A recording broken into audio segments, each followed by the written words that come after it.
Have you ever felt as if you were running in a race without a finish line, where every time you reached a new goal, the ribbon moved a few steps farther away? You pick up your phone just to check for a moment, and suddenly your heart sinks because someone seems more successful, happier, more put together. That unease seeps in like a thin veil of smoke. You try to fill it with work, with new possessions, with social gatherings.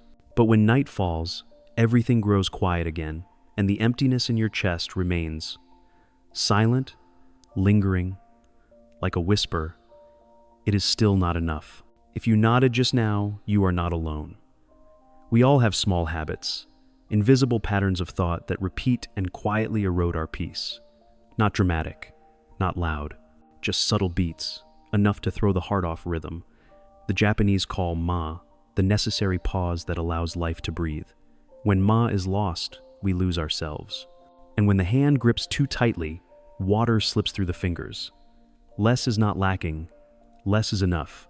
On this journey, we will name those 10 seemingly harmless prisons and learn how to unlock them with awareness and gentleness.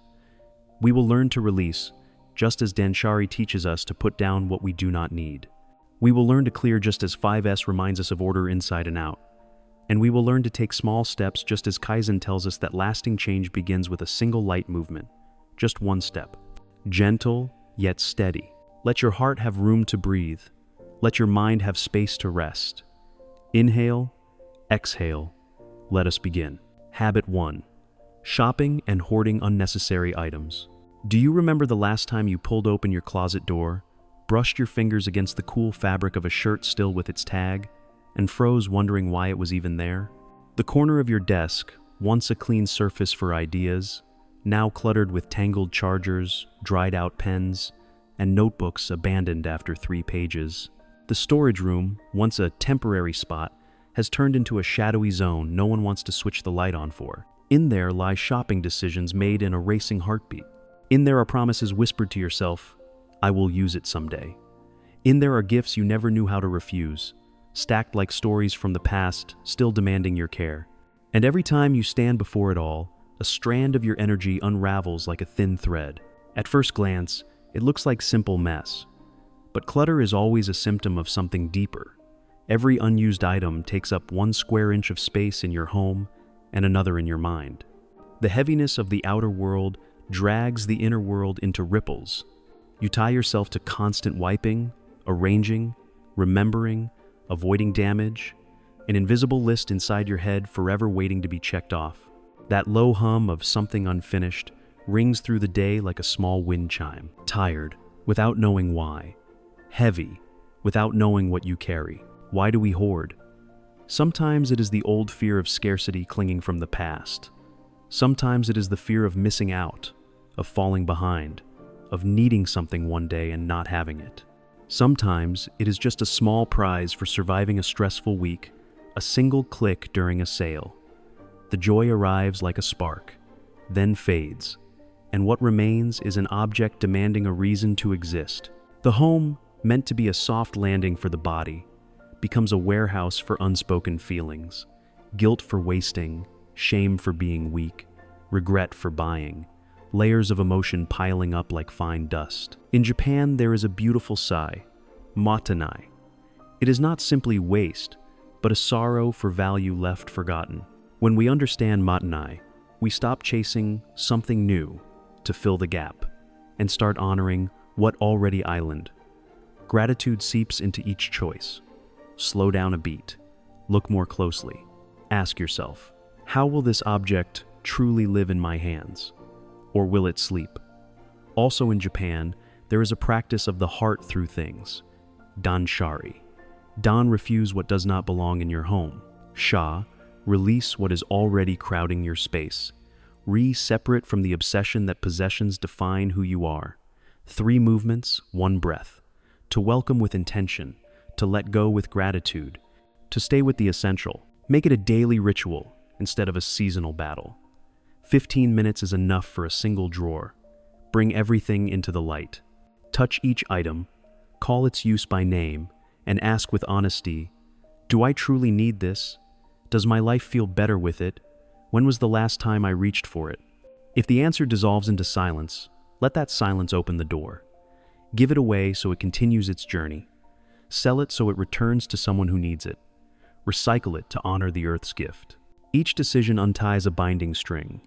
Each space created lets in a new breath. You will notice something strange. When the bookshelf thins out, your thoughts quiet down. When the desk clears, your heartbeat steadies. When the closet holds only what feels like you, mornings unfold as smoothly as a greeting. Empty space is not frightening. Empty space is the interval that nourishes peace. Less is not lacking. Less is enough. Less is clarity. Less is freedom. If there is one motto to carry today, let it be short. Do not keep what does not keep you. Everything you hold on to must pay rent in usefulness and joy. The rest, release with gratitude. A home does not need more things to feel whole. It needs more light, more breathing room, more moments of return when you do not feel overwhelmed. When you clear a drawer, you are clearing a corner of your mind. When you say enough, you are opening the door to peace. And peace, like all precious things, always begins with one very small choice, repeated each day. Habit 2. Comparing yourself to others. Do you notice how, in just a few minutes of scrolling through social media, your heartbeat quietly changes? A photo of a beach as clear as glass, a status celebrating a new salary, a toned figure in workout clothes, a warm family dinner scene, and somewhere inside a small voice pricks like a needle against a balloon. Why am I not like them? That feeling is not loud. It seeps. It lingers. It pulls you out of the room you are sitting in, away from the present moment you are living, and into a race with no finish line against people you have never even met. We look at someone else's highlight and forget the winding road of our own journey. A highlight reel against an unedited life. Defeat is certain, and we conclude, I am not enough. Comparison erodes self-worth in the most subtle way. It does not make you cry. It simply convinces you that you are lacking. Today, you buy something to fill the emptiness. Tomorrow, you work an extra hour to prove yourself. Next week, you sign up for a course because others are upgrading themselves. You chase a measure that does not carry your name. You live under someone else's spotlight. The more you look, the less you feel. The less you feel, the more you look. A closed loop. And like a whisper carried on the wind, comparison is the thief of joy. The saying may sound old, but each time your finger swipes down, it feels new again. The Japanese have a quiet doorway out of this trap. Wabi-Sabi, the beauty of imperfection, the beauty of incompleteness, the beauty of time's touch. Wabi is stillness, simplicity, humility. Sabi is the patina of age, on something that has lived through the years. A cracked bowl is not discarded but mended with gold. Kintsugi, so the fracture becomes its most unique vein. No hiding, no shame, no denial. The crack makes the story. The story makes the value. When you look at yourself with wabi-sabi eyes, flaws are no longer evidence of failure. They are proof of growth. Scars speak, cracks shine. Try shifting your gaze. Instead of asking, why am I not like them? Ask, what can I be grateful for today? Just 3 things, written by hand each night. A call from someone who cares, a meal cooked just right, a morning of clarity, a task completed. Gratitude is the anchor that pulls your mind out of comparison's tide. Small, effective, and gently, you begin comparing only to yourself of yesterday. No more racing on strangers' tracks. Only one path remains, as long as your life, as wide as your breath. Today, 1 less minute scrolling. Today, 5 more minutes walking. Today, 1 kind word to yourself. Progress does not shout. Progress whispers. And if needed, clear the kitchen of your mind, the newsfeed you open each morning. Unfollow accounts that make you feel smaller, not because they are wrong, simply because your heart deserves a healthier diet. Replace them with words that nourish, knowledge that clarifies, stories that bring you back to real life. Treat it like a tea ceremony for your mind. Slow, simple, clear, less but true, less but enough. In that rhythm, you will see life does not need to be flawless to be beautiful. The lines at the corner of your eyes are seasons of laughter past. The scratches on your hands are proof of work for what you believe in. Each fall is a crack of kintsugi waiting to be mended with patience and kindness. Imperfect is not a sentence, it is an invitation. An invitation to live authentically. And if one sentence could close today, let it be short and warm. Return to yourself.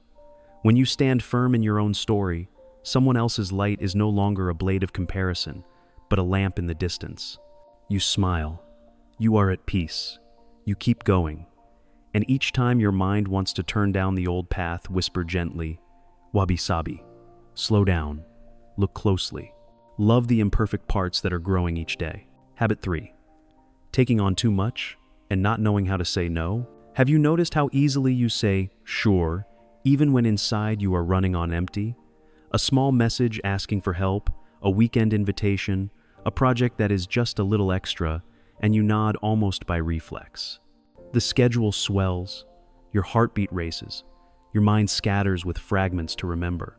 You rush from one task to the next, always putting out fires, and by the end of the day, all that is left is the feeling of being drained. Strangely, the busier you are, the more afraid you feel of stopping.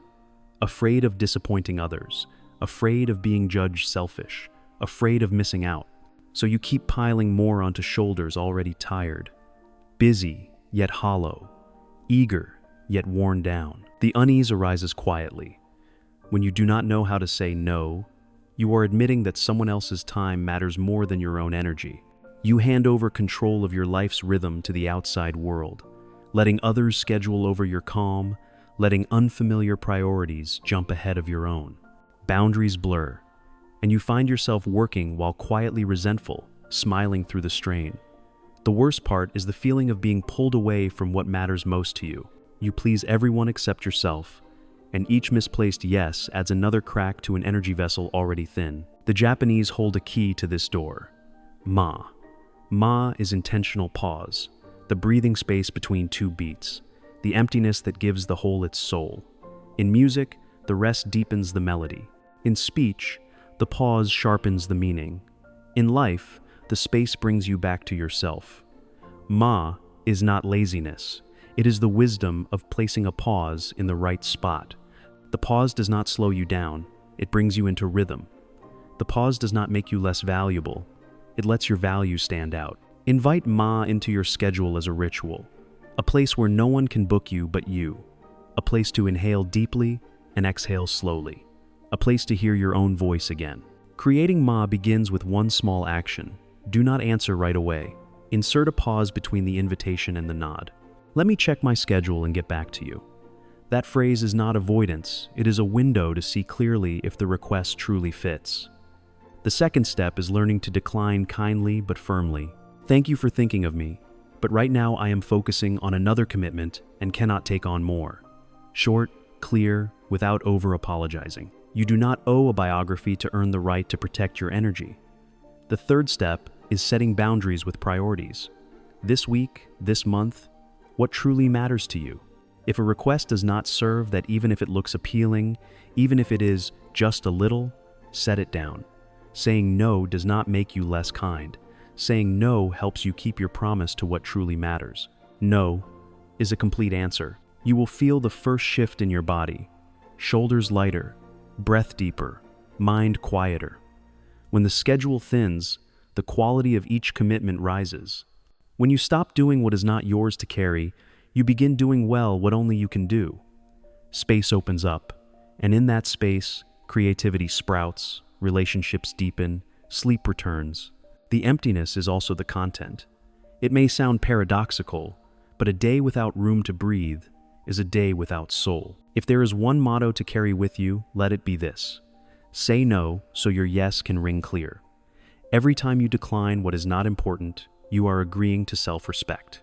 Every time you set a boundary, you are laying a brick for a life with intention.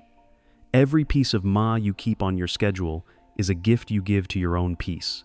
Slow down, be firm, gentle, yet steady. And then you will see fewer tasks, but the right ones.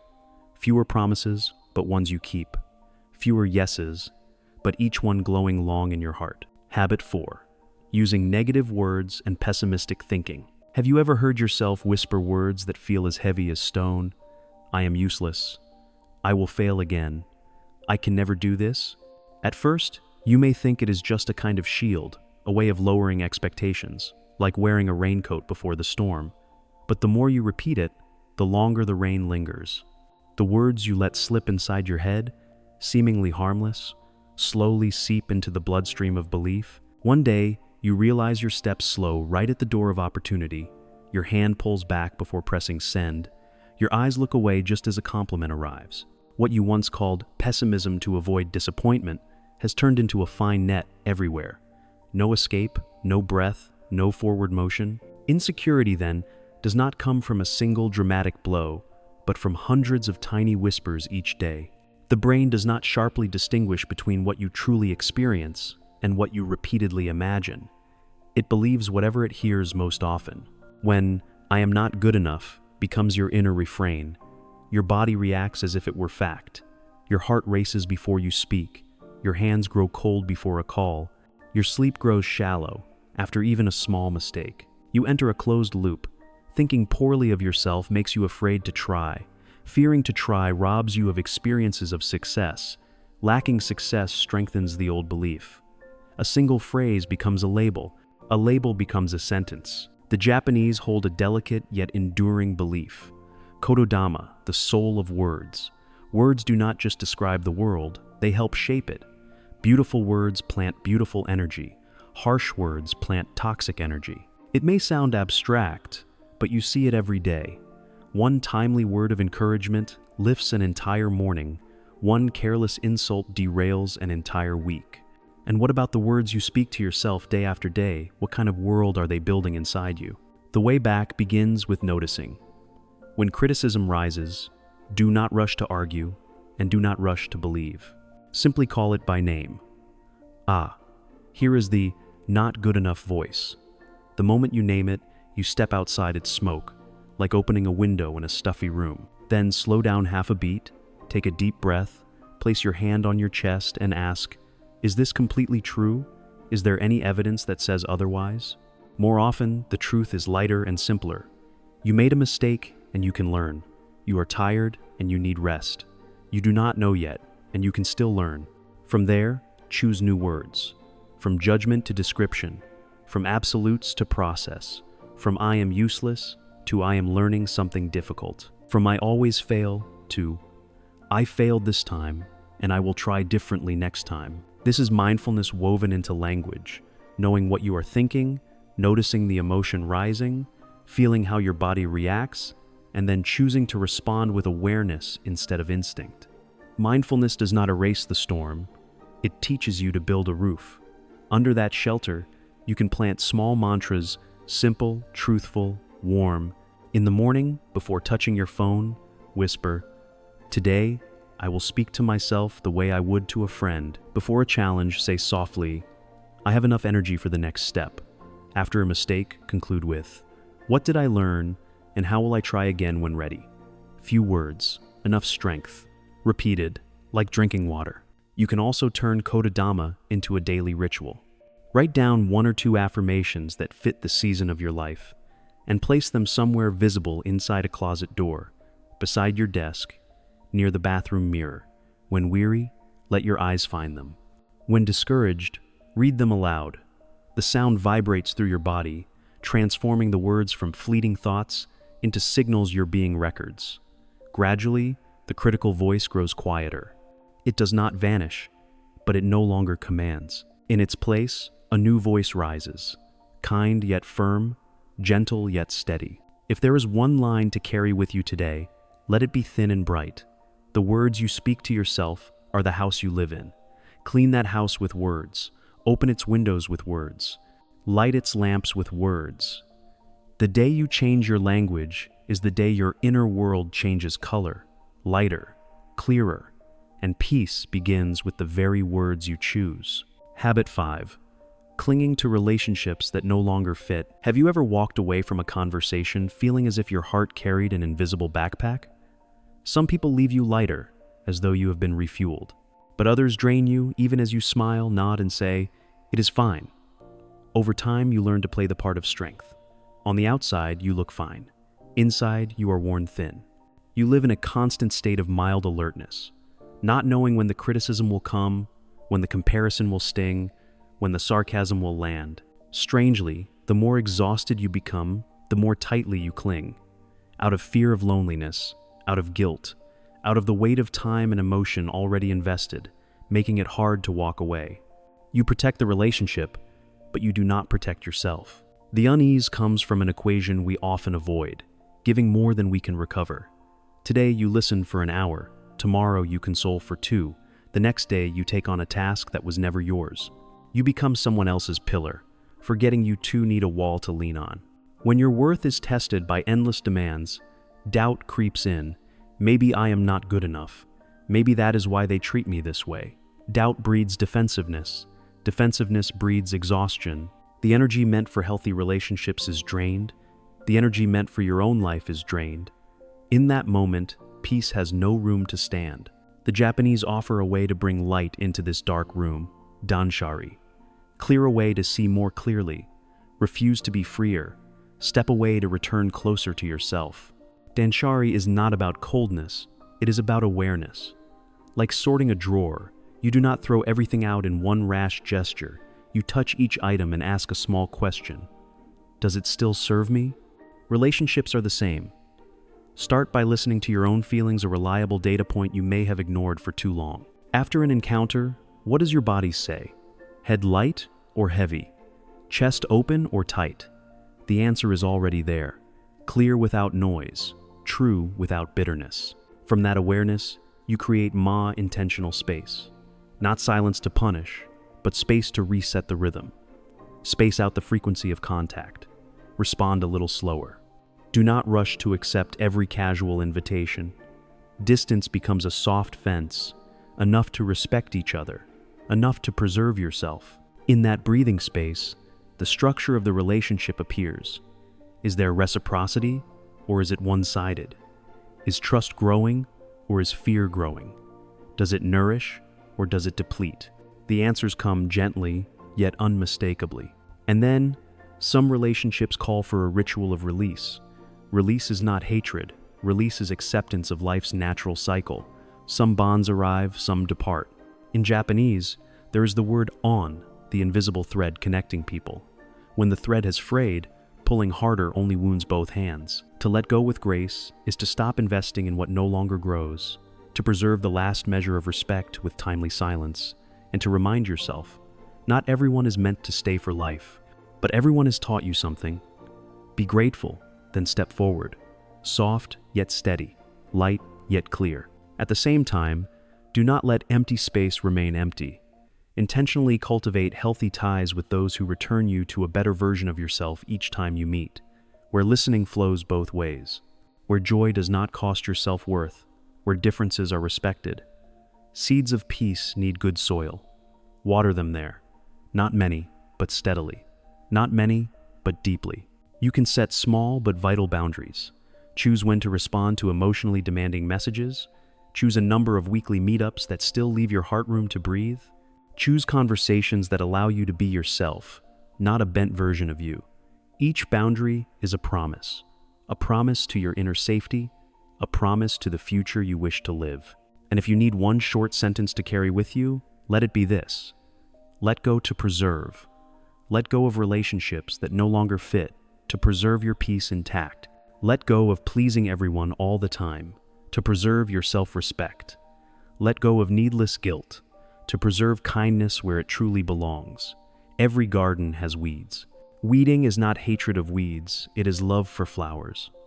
When you tend the garden of your relationships, you are clearing the path for peace to enter. And peace, like all precious things, grows in silence and stays for the long run. Habit 6. Living in a rush and not knowing how to relax. Do you notice how your mornings begin like a race without a starting gun? The alarm barely stops ringing before your hand reaches for the phone. Emails, messages, meetings, brushing your teeth while scrolling through the news, eating breakfast while replying. By noon, lunch comes with an urgent call. The afternoon is a storm of notifications. Evening is packed with fun gatherings, but your mind feels thick as smoke. On weekends, you stuff in extra activities to make up for the exhaustion of the week, only to exhaust yourself again by trying to make up for it. Day after day, you live as if silence is forbidden, as if every breath must be hurried just to prove you are not falling behind. Busy becomes a medal hanging from your neck, heavy, shiny, and cutting into the skin. The rush tricks you into thinking you are moving fast, but really, you are only spinning in place. When body and mind stay switched on for too long, the nervous system coils like a drawn bowstring. Sleep turns shallow, temper shortens. A mist of unease spreads evenly, like fine rain, worrying about what is unfinished, regretting what is missed, restless about things with no name. You sit before your coffee and do not remember the first sip. You hear a beautiful song, but your ears are busy composing an email. You speak with someone you love while sneaking glances at the screen's corner. The present slips away, small joys lose their taste. Happiness grows quiet.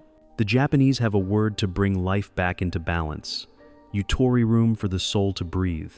Not excess, but the margin that keeps the picture from feeling cramped. Yutori reminds us that a day is truly yours only if it includes time for doing nothing. There is also another reminder, subtle yet profound.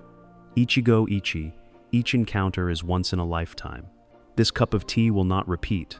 This afternoon will not return. The face across from you will never be the same again. If everything is unique, then rushing through it means rushing past your own life. Slowing down is the truest form of respect.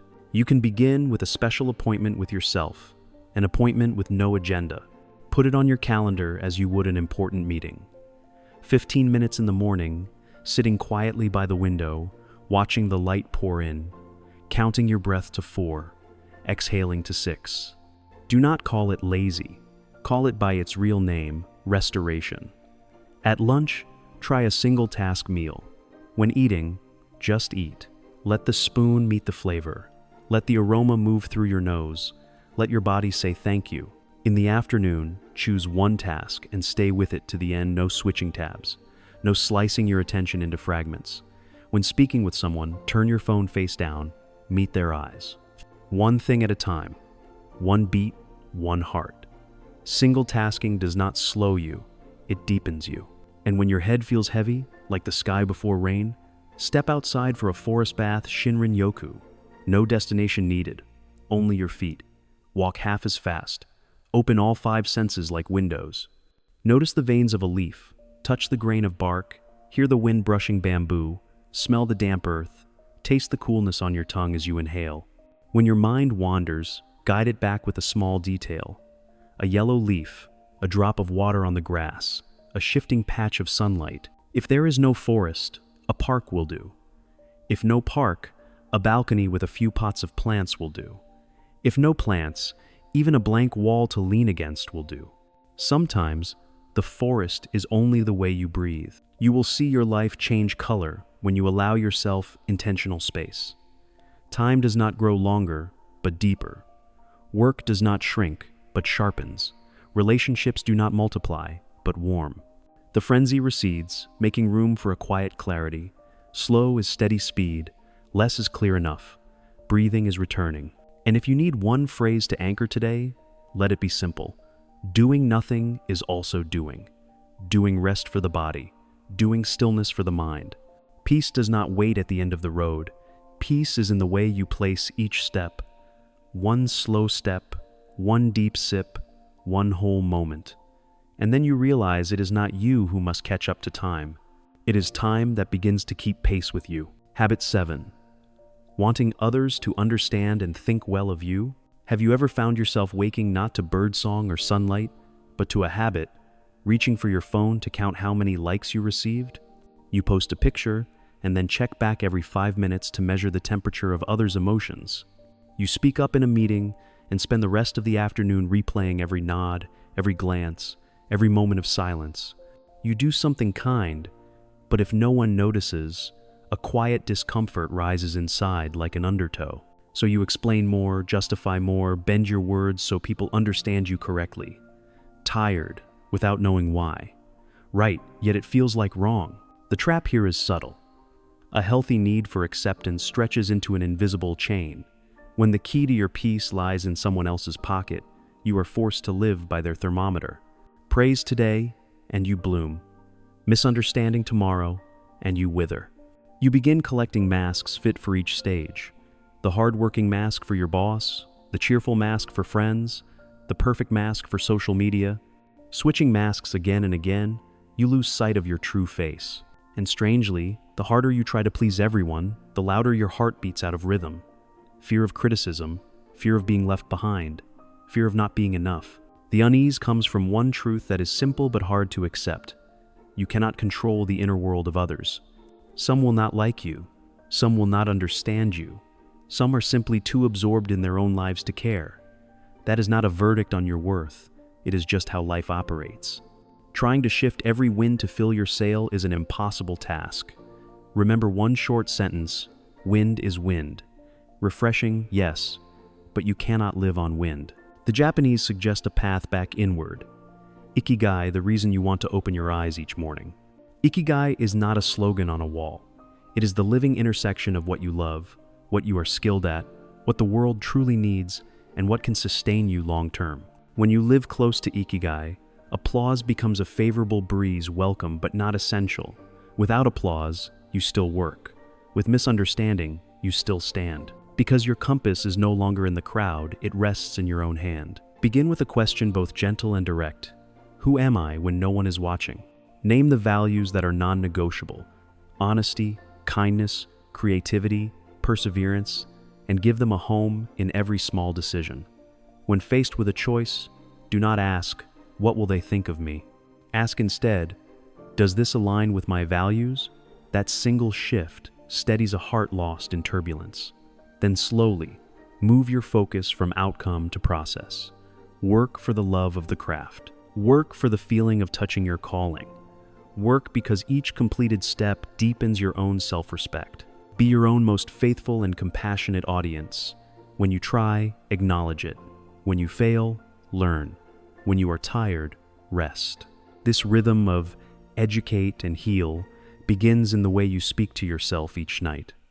Hansei, a moment of reflection, not to punish, but to gently adjust. There will be times you are misunderstood, no matter how hard you try.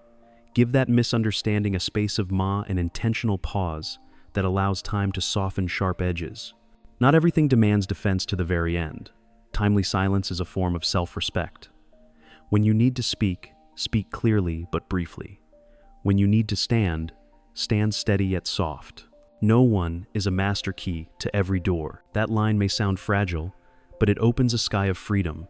You were not born to fit everyone. You were born to be whole with what is true. Soon you will feel the outer measurements fall away like heavy badges. You work like watering a tree, steady, sufficient, without spectacle. You show up in conversations with your real face, warm, boundaried, deep. You post a picture, then continue living, instead of waiting by the count of likes. Peace returns, not because the world suddenly favors you, but because you stop renting your home in the gaze of others. And if you need one anchor to carry with you, let it be short and clear. Live true to Ikigai. Leave the rest to the wind. When your compass is within, you no longer chase recognition. Recognition, if it comes, is just a wildflower on the roadside, beautiful, but not your food. You smile, you continue. And each morning, you wake for a reason large enough. Your own. Habit 8. Compulsively keeping gifts and souvenirs. Have you ever come home from a trip and found yourself sitting in the middle of a circle of gift bags, a list of names, and a string of small size? This one for the HR manager, that one for the guy in accounting, and for the college friends. Something for each, so no one feels left out. You open your closet, push the mismatched gifts a little deeper, tell yourself, "I will use them someday," and close the door. A week later, another birthday, another reunion, another business trip. Small trinkets pile up like pebbles in a shoe. Not heavy at first, but enough to make each step uncomfortable. You do not hate gifts. You are just tired of the feeling of must remember, must buy, must keep, must bring home, must display, must smile as if you received exactly what you wished for. Gift giving is beautiful when it is a ritual that ties hearts closer. But when ritual slips into obligation, it wears another face. Giri, the invisible social debt that demands a proper return. In Japan, homage after each trip is common. Across much of Asia, Bringing a gift is often seen as the bare minimum of courtesy. That courtesy, without mindfulness, easily becomes a tether. We fear being thought inconsiderate, fear being misunderstood, fear breaking something fragile between people. And so we accept a quiet waste of money, of time, of space in our homes and in our minds. Each ill-suited gift is like a tiny request for care. Dust me, make room for me, remember I am here. Light, yet persistent, small, yet everywhere. That is where unease begins. There is a very Japanese sigh that can help loosen this knot. Motenai, the regret of wasted value. But here, try looking at Motenai from the reverse angle. Keeping a gift you will never use, out of guilt, is also waste. Waste of the object's function. Waste of your home space. Waste of your mind's peace. Respecting the giver does not mean you must keep the thing forever. Respect begins with honoring the thought that was given and then letting the object continue a useful journey, even if that journey does not include you. Release with gratitude. Set down with lightness. Let gifts return to their original meaning. An intentional gesture. Right person, right time, right need. When you want to give, do not default to mass-produced souvenirs. Think of items with a natural life cycle. A fine tea to share, a meal you treat them to, a theater ticket for a shared memory, a jar of local jam that will be enjoyed and gone, leaving only a story. Think of the person before you think of the store. What do they need? How do they live? Do they have allergies? Do they have space? The gift fades, but the bond remains. Fewer, but right. Small, but deep. When receiving, practice a small ritual within. Acknowledge the intention. Separate the intention from the object. Then allow yourself the right to decide the object's fate. Thank you, I truly appreciate your thought. Stop there. After a reasonable time, if the gift does not belong in your life, let it find its use elsewhere. Give it to someone who needs it. Trade it with someone it suits. Donate. Recycle. No need for long explanations. The affection does not live in the photo frame. It lives in the moment you were remembered. With close ones, you can soften the bonds of Giri with a gentle agreement. On my birthday, just your presence is enough. If you want to give, let us share a coffee together. My home is small. I prefer edible gifts. I will think of you as I open them. Kind boundaries are gifts for both sides. They free the giver from pressure to be perfect, and free you from the duty to keep. You can also create a ritual of clearing gifts, like clearing a closet Danshari for the ties of affection through objects. Once a month, hold a passing on session. Lay out the gifts, touch each one, call by name the feeling it carries, thank the moment it arrived, then choose its next destination. Keep a to-go box at home when it is full. It is time to pass it along. Keep the bond, not the object. Keep the story, not the dust. Space appears, and in that space, real memories have room to breathe. If you need a short anchor each time you stand before a souvenir shelf, whisper, "Gifts are meant to pass through, not to stay." Or even simpler, affection lives in the moment. When you give with intention and receive with mindfulness, gifts return to being gifts, no longer burdens. The home grows lighter, the heart grows wider, and peace, as always, enters through the door of small but right choices. Habit 9. Bottling up emotions and not sharing. I am fine. 3 words that sound light, yet sometimes weigh like a stone tied to the chest. We say them to others. We say them to ourselves. We say them just to move on, as if placing a lid over boiling water. From childhood, we were praised for enduring, taught that tangled emotions should be folded away into hidden drawers. As we grow older, those drawers fill up. Unspoken sadness, unacknowledged fears, unnamed wounds. By day, we still smile. By night, the armor falls. Quiet, long, cold. The Japanese hold a quality worth respecting. Gammon, the patient endurance of what seems impossible, carried with dignity and discipline. Gammon helps people stand firm in storms, maintain order in chaos. But when pushed to the extreme, gammon can also become a wall that blocks the light. We confuse strength with suppression, calm with freezing, resilience with numbness. We forget that bamboo bends because it yields to the wind, not because it stands stiff until it breaks. Too rigid, and it will break. Simple words, but true to the core. What is left unspoken does not disappear. It changes form. It collects as a lump in the throat, a vague ache in the chest, shallow sleep, sighs with no clear reason. We spend energy each day holding the lid down, growing exhausted without knowing why. Worse, silence builds an invisible wall between us and others. They cannot reach us, and we cannot reach them. Loneliness does not begin with the absence of people nearby. It begins when there is no one we can tell what we truly carry. The answer is not to deny Gaman. The answer is balance. Strength is not only in endurance, it is also in the courage to allow softness in the right place. Imagine emotions as water. Compressed, they become pressure. Guided, they become life. We need a safe release valve, a friend who listens without judgment, a family member who can sit beside us in silence, a therapist who helps map the inner terrain, or a journal where words can lighten the heart. Writing is a form of breathing. Speaking is a form of breathing. Crying, too, is a form of breathing. Breathing to live. When you open the valve, do not pour out the entire ocean. Start with drops, small and precise. Instead of, I feel terrible, try. I am disappointed, my plan fell through. I am anxious because the deadline is close and I am not ready. I am hurt that my words were dismissed. Naming takes away the wave's power. Clarity is the beginning of peace. Then, when it feels safe, practice speaking your needs. Right now, I need to be heard, not advised.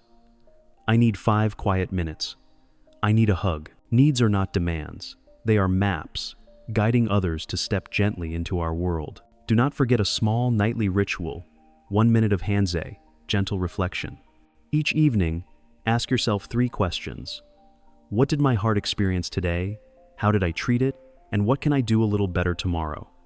No blame, no judgment, just a 1-degree adjustment. Slowly, you will notice the waves still come, but the shore has changed, wider, warmer, more patient. Water wears down stone, steady, gentle, transformative. Some may ask, does speaking out make me weak? Smile and answer, weakness, placed in the right hands, becomes strength. When we are honest, we give others a chance to love us the right way. When we loosen the armor, we give our bodies the chance to take a full breath. When we say, I am not fine today, we open a door for healing to enter. Strength is not in never crying. Strength is in knowing when to wipe tears, when to ask for a hand. And if you need one anchor for today, let it be short. Speak to lighten, share to heal. Gaman but not alone. Resilient but with a shoulder. Quiet but not frozen into silence. Each time you choose honesty with your emotions, you lay another stone on the path to peace. Small, steady, lasting. Habit 10. Overusing electronic devices and losing touch with reality. Do you ever feel like you are living through a screen instead of through your own eyes? Sitting in a cafe, scrolling up and down. At dinner with family, each person an island of light. The first moment when you wake up and the last moment before you close your eyes, both belong to a device. Technology is a wonderful tool, but quietly, we have let the tool control the craftsman. We turn to it for entertainment, for connection, for escape from fatigue, yet we end up with an emptiness that has no name, a disconnection from ourselves, from the person in front of us, from the moment opening right here. Unease comes from many directions. We fear missing out, so we keep opening. FOMO pulls our eyes away from the present. Our focus is sliced into fragments, so the more we consume, the more restless we feel. Every notification taps lightly at our nerves, shattering our thoughts, leaving behind an itch we cannot scratch. And the deepest loss. We forget how to remain in the moment, the only place where we can touch, breathe, and live. A cup of tea steams away, and we do not remember its scent. A story is told, and we only catch half of it. A shallow breath leaves our chest half full. Virtual busyness creates a very real emptiness. The Japanese answer distraction with an old but ever-new path. Zen returning to presence. Ichigo Ichi, every encounter is once in a lifetime. Ma, the intentional pause that allows what matters to shine. Bring that spirit into your digital life. We do not resist technology. We return it to its place as a tool. We create digital Ma spaces of pause, where the mind can breathe, where life flows without being blocked at our fingertips. Begin with space. Designate a few device-free zones: the dining table, the bedroom, the reading nook. Call them by name, as you would call a garden, places of quiet. When your hand unconsciously reaches for your phone, let the rule whisper, "Here, only people. Here, only breath." Then move to time. Set 2 golden hours each day without screens, 1 short stretch after waking, 1 before sleeping. In the morning, instead of opening an app, open a cup of tea. Inhale for 4, exhale for 6. Write 3 lines of gratitude. In the evening, close the day with a few pages of a book, a few lines of a journal. Short, steady, like watering a plant. Next, sound. Silence the bells that pull you out of real life. Remove unnecessary notifications so your phone no longer pelts your mind with hailstones. Turn your screen grayscale if you wish a small trick that makes scrolling less tempting. Move addictive apps off your home screen. Add half a step to reaching them, giving yourself time to ask, "Why am I opening this?" That question is the key. With purpose, open. Without purpose, put it down. Using technology with intention returns light to your day. Try single tasking in an age of multitasking. When you work, just work. Set a timer and give full attention to one task, then pause briefly. When you eat, just eat. Let your mouth taste. Let your stomach register fullness. When you talk, place your phone face down, meet eyes with eyes. Zanshin, the lingering awareness after an action grows each time you choose to stay fully present. Depth is new, slowness is new, clarity is new, and when your head feels heavy like the sky before rain, step outside. Walk without a destination. Hear the wind weave through leaves. Feel your feet press the ground.